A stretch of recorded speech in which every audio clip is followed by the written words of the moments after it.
Hi everyone, welcome to my channel, and today we're going to take a look at another horrible case with you. Harmful obsession.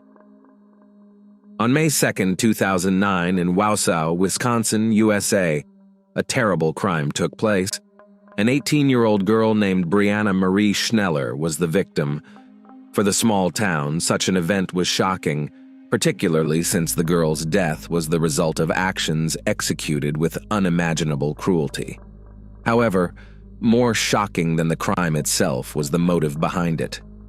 Breanna had a vibrant personality, loved Mexican cuisine, music, and dancing, and she was fond of roller coasters. She was very diligent and performed well academically.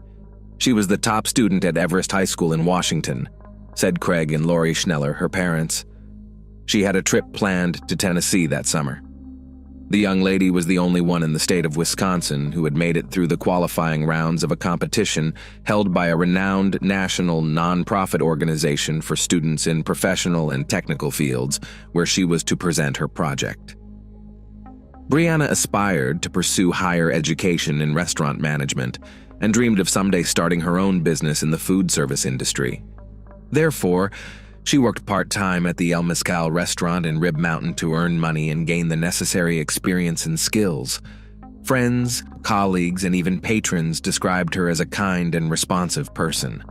She was just a month away from significant milestones in her life. She was about to graduate from school and marry her beloved 22-year-old Sebastian Ramirez. Initially, her parents objected to their relationship and the age difference. In their view, their daughter had matured too quickly. However, after getting to know the young man better, they trusted him. It was evident that he genuinely loved Breanna and had serious intentions regarding their future together. The couple moved in together, renting an apartment on 12th Avenue in Wausau along with Sebastian's 19-year-old brother, Hugo. Outwardly, it seemed that the trio got along well and lived peacefully. Many envied their friendship. The brothers supported Breanna's interests, as they also worked at a restaurant called El Tequila Salsa in the same area. It is possible that one workday was when Sebastian and Breanna met each other. In any case, no one expected that a horrific tragedy could disrupt the plans and dreams of the two lovers. The morning of May 2nd, 2009 began as usual. Sebastian was the first to rise in the house. He didn't want to wake the girl sweetly sleeping beside him. It was a day off, and she didn't need to rush to school. While the young man was in the shower, Breanna woke up. They exchanged sweet greetings and discussed their plans for the day. Meanwhile, Sebastian tried to wake up Hugo, who had come home in the early morning and had clearly overdone it at a party the night before. After that, Sebastian left for work, which was only a 5-10-minute walk away. His younger brother followed soon after. The girl stayed home alone. She exchanged messages with her mother and then got on with her tasks. That day, Hugo felt restless. He had a headache from too much drinking and regretted overindulging. Struggling to focus, he decided to swap lunch breaks with a colleague, and at 1:20 p.m., he headed home to catch some sleep. When he entered the apartment, nothing seemed unusual at first. However, as he walked further, he noticed a disorder in his brother's and his girlfriend's room. For some reason, Breanna was lying on the floor. Hugo rushed to her and asked what happened, but she did not respond. He didn't immediately notice the blood. The young man moved the towel that had been covering her face and screamed. She was unrecognizably disfigured. He grabbed the phone to call the emergency services, but his hands were shaking and his mind was foggy. Nevertheless, he knew he had to act, and he ran to his neighbor's apartment a floor below. Through tears, young Ramirez tried to explain what had happened and asked the woman to call for help. At 1:30 p.m., the emergency services received a call. Despite it being a Saturday, the day was far from peaceful. Unfortunately, incidents often occur on days when people are supposed to relax. The woman on the other end of the line reported that she was calling on behalf of a neighbor. He had asked her to summon emergency medical services for his brother's girlfriend. The unfortunate woman lay on the floor with cuts on her body and a disfigured face, showing no signs of life.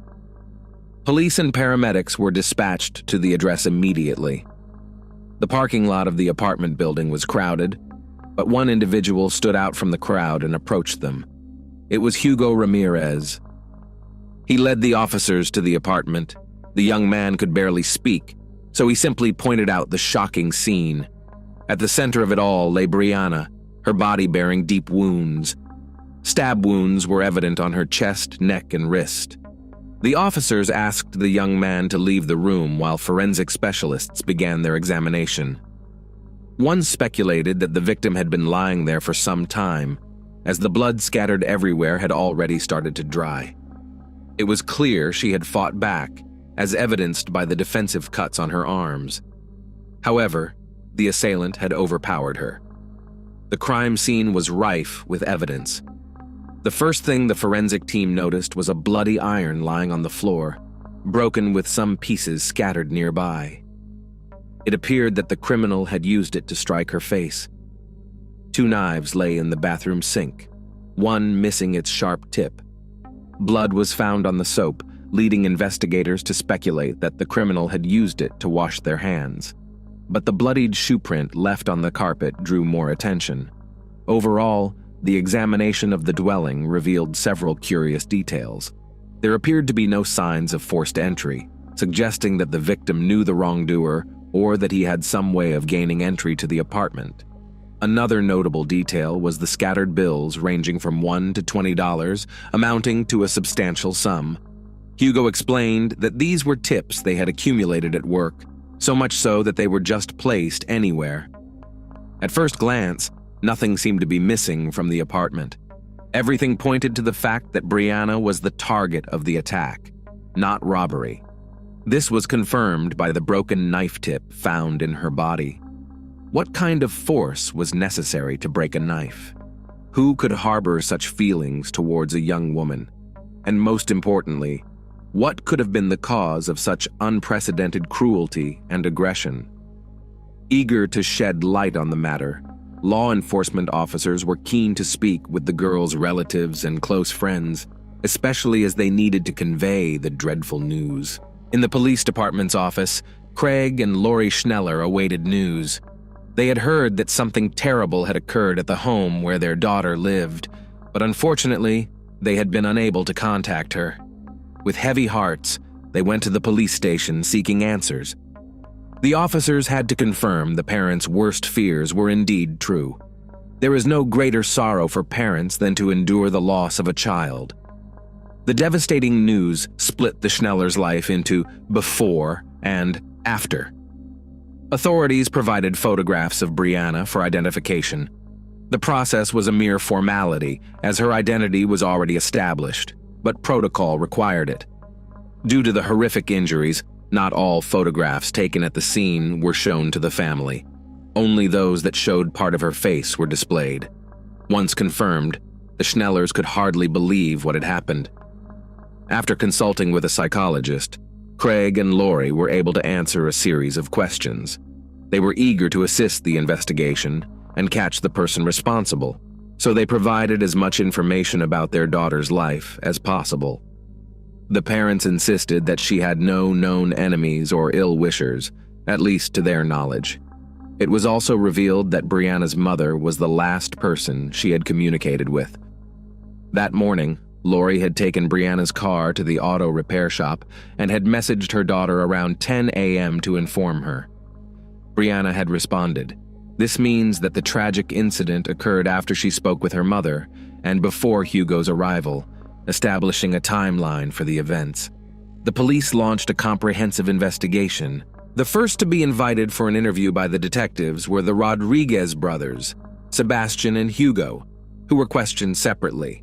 The fiancé of the victim, Sebastian, reported that he woke up at 9:15 in the morning, had a brief conversation with Breanna while getting ready for work, and then woke his brother. By 10:15, he was already at the restaurant. He learned about the incident after receiving a phone call. Hugo's account matched, stating he left the house about 15 minutes after Sebastian. He returned home at 1:20 p.m. because he was feeling unwell and wanted to rest. However, His illness and fatigue vanished when he discovered Breanna lifeless. After that, everything seemed like a blur. He explained that he was so stunned that he couldn't think straight on how to react properly. His mind shut down and his hands trembled, leading him to run to a neighbor and ask for help. The Ramirez brothers' statements were credible and their distress appeared genuine. However, the police had often encountered convincing performances before, so they needed solid proof of their innocence. It was entirely possible that one of them was the perpetrator and the other was covering for him. Therefore, detectives inquired about their relationships with each other. Sebastian declared his love for Breanna and his anticipation for their upcoming wedding. Hugo was asked if he had any grievances against his brother's girlfriend or if they had quarreled, to which he responded negatively. He also clarified that despite her attractiveness and charm, he had no intentions toward her because he valued their good relationship and would never interfere with Sebastian's happiness. Breanna was like a sister to him. The interrogations lasted for hours, yet neither brother aroused any suspicion. After taking DNA samples from the young men, they were allowed to return home. To confirm or refute the Ramirez brothers' alibis, detectives interviewed employees of El Tequila Salsa restaurant and reviewed the establishment's surveillance footage. Sebastian and Hugo's accounts were corroborated. The theory of a domestic-related crime was dismissed. Then who was the murderer of this innocent young woman? Could there be a predator in the city? Perhaps he had been watching Breanna earlier and had learned much about her. Maybe on a day when she was alone, he executed his criminal intent. The investigation continued. By this point, the autopsy results had come in, confirming the initial suspicions of the police. The sequence of the crime was reconstructed as follows. Breanna first sustained a blunt force injury to the head, likely with an iron. Then the perpetrator cut her throat, followed by multiple stab wounds to her body.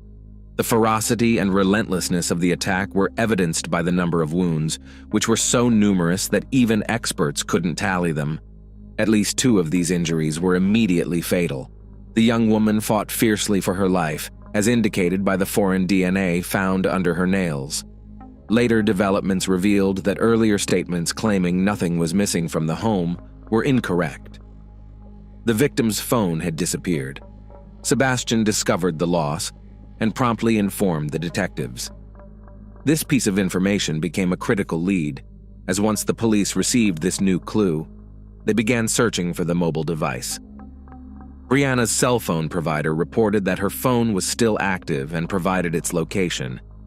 It turned out that the phone had been nearby all along, specifically within the premises of the restaurant where Sebastian and Hugo worked. The investigation grew more complex with the brothers' undeniable alibi, and one of them reporting the missing phone, against the backdrop of suspicious coincidences.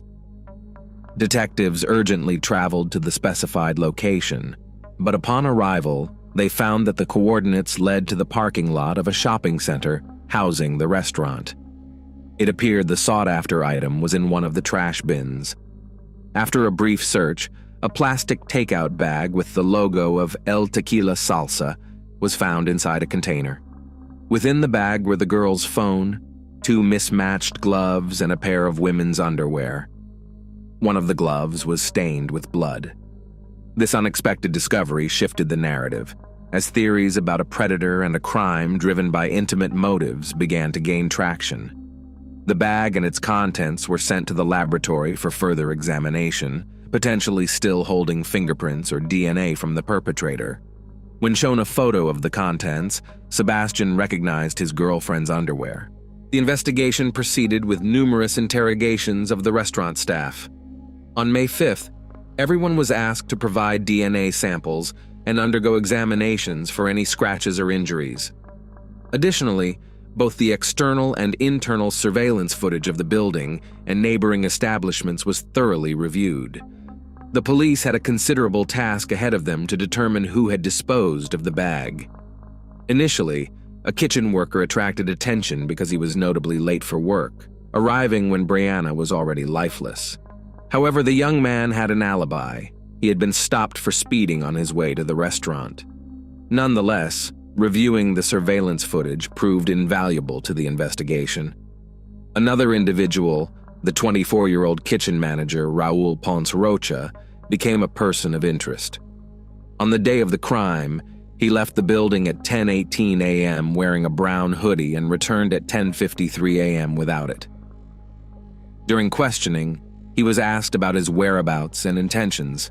Raul explained that he had gone to pick up his friend Luciano, a dishwasher at the restaurant. Interestingly, Luciano lived in the same building as Breanna, Sebastian, and Hugo. When asked how long his errand took, he said about 20 minutes, but there was a problem with the timeline. What happened in the remaining 15 minutes? Raul refused to explain. Meanwhile, Luciano confirmed Raul's story, saying they did not stop anywhere on their way to work. However, the 15-minute discrepancy continued to trouble the detectives, and Raul's behavior raised questions. He had cuts on his hands, which he attributed to working with knives. Raul was clearly suspicious, but there wasn't enough evidence for his detention. By May 9th, it was established that on May 2nd, at 1:16 p.m., a single employee exited the back door of El Tequila Salsa, and at the same time, only one person approached the trash bins. Identifying the suspect took little time. When his name was announced, the investigative team was not surprised. It was not Sebastian or Hugo Ramirez, as initially thought, but the suspect Raul Ponce Rocha. When a search warrant was obtained for his home, curious details about the manager's life emerged. Under the mattress of his bed were found 4 pairs of women's underwear, several adult videos, along with a brown hoodie and a glove resembling the one found in the trash bin. On the same day, Raul's DNA samples were sent for comparison with those found on the plastic bag. A strand of female hair found on his clothing was also analyzed. Everything pointed to the victim, Breanna. It was just a matter of matching the test results. Raul was arrested on suspicion of first-degree murder. When it became known that the alleged perpetrator had been found, Sebastian couldn't believe his ears.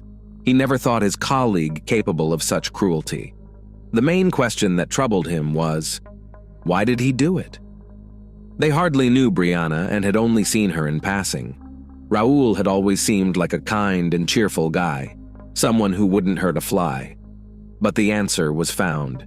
The trial of Raul Ponce Rocha took place in 2011. Despite the lengthy investigation, Ponce Rocha never admitted guilt and consistently denied any involvement in the crime. However, the prosecution presented compelling evidence. The defendant's DNA was found on all key pieces of evidence: the iron, the knives, the plastic bag and its contents, and under Breanna's fingernails. Additionally, a shoe print found on the carpet at the crime scene matched the size and pattern of the suspect's shoes. The investigation painted a clear picture of the events. On May 2, 2009, Raul arrived at work at 9 a.m. En route to the restaurant, he passed the victim's house, a place that had long piqued his interest. Not seeing her car, he assumed she was out and saw it as an opportune moment to enter her apartment and take what he desired. The accused had a peculiar habit of collecting women's underwear, the evidence of which was found under his mattress. After the Rodriguez brothers arrived at work, Raul left the restaurant under the guise of picking up Luciano. Instead of signaling his friend immediately upon arrival, he entered the victim's apartment. He easily unlocked the door and entered. It appears he went into Breanna's room and began rummaging through her belongings. He was likely caught off guard at that moment. Otherwise, he could have excused his unexpected presence by claiming he was looking for one of the brothers and that the door had been open. Realizing the absurdity of the situation and fearing recognition, he struck her with the first object he could find, an iron. He then slashed her throat with a knife, followed by inflicting multiple injuries. The investigation concluded that the process of taking her life seemed to gratify him, as evidenced by the excessive number of wounds inflicted on the poor victim. It also noted that Raul used multiple knives during the attack. Afterwards, the culprit tried to cover his tracks by washing his hands and removing his jacket, as he still had to meet Luciano and drive him to the restaurant. He then resumed work, as if nothing had happened, which was captured on the kitchen's video recordings. When many staff took their lunch breaks, he seized the moment to dispose of the bag containing the evidence in a trash bin. Shortly before the trial, Raul stated that he indeed met with Breanna, but did not end her life. However, he suspected who might have done it and named a former restaurant employee. According to the defendant, he saw this acquaintance at Breanna's house on the day her life was tragically ended, thus confirming that he indeed entered the Ramirez apartment. However, when he left, Sergio stayed with Breanna, apparently having an argument. The defendant's statement raised additional questions and investigations. The information he provided was subject to verification. Moreover, the individual he mentioned was abroad. Nonetheless, authorities managed to contact Sergio. He even appeared at the trial to testify his non-involvement and refute Raul's slander. The young man easily proved that he was not in the country on the day of the crime. Weeks before, he had left to care for his gravely ill father in Mexico. Apparently, the defendant hoped that contact with Sergio would not be established, thereby sowing a seed of doubt among the jurors. However, his plan failed. The defendant merely emphasized that he had no qualms about falsely accusing an innocent person of a heinous crime. It was clear that he felt no remorse for his actions. During the trial, Breanna's relatives, as well as Sebastian and Hugo, were present. The young men struggled to contain their emotions, prompting officers to repeatedly call for calm. Ultimately, Raul Ponce Rocha was found guilty of the crime against Breanna Schneller, as well as burglary. He was sentenced to life imprisonment without the possibility of parole. He is serving his sentence at a correctional institution in Wausau, Wisconsin. Following the verdict, the victim's father stated that his daughter's case had become personal for many involved, as they all have families and children. He shared that he has not parted with a Father's Day card Breanna gave him, cherishing every memory of her. Craig Schneller confessed that Breanna's death broke his heart, and he lost faith. No information about Sebastian Ramirez is available. It is only to be hoped that he has closed this tragic chapter of his life with a sense of completeness and has been able to move forward. One day, his brother Hugo appeared on a television show discussing the ordeal they endured. Raul's actions were fatal for Breanna. He not only ended the life of a beautiful young woman, but also devastated the hearts of her family. Things could have been different if the young man had not chosen to cover his tracks. He might have gotten away with clumsy explanations and apologies to the girl. At most, it would have ended with a confrontation between him and the Rodriguez brothers. It is unlikely the victim would have reported him to the police, and even then, the incident could have been resolved with minimal harm. Thanks for watching, guys. Subscribe to my channel. There are many shocking stories ahead of you.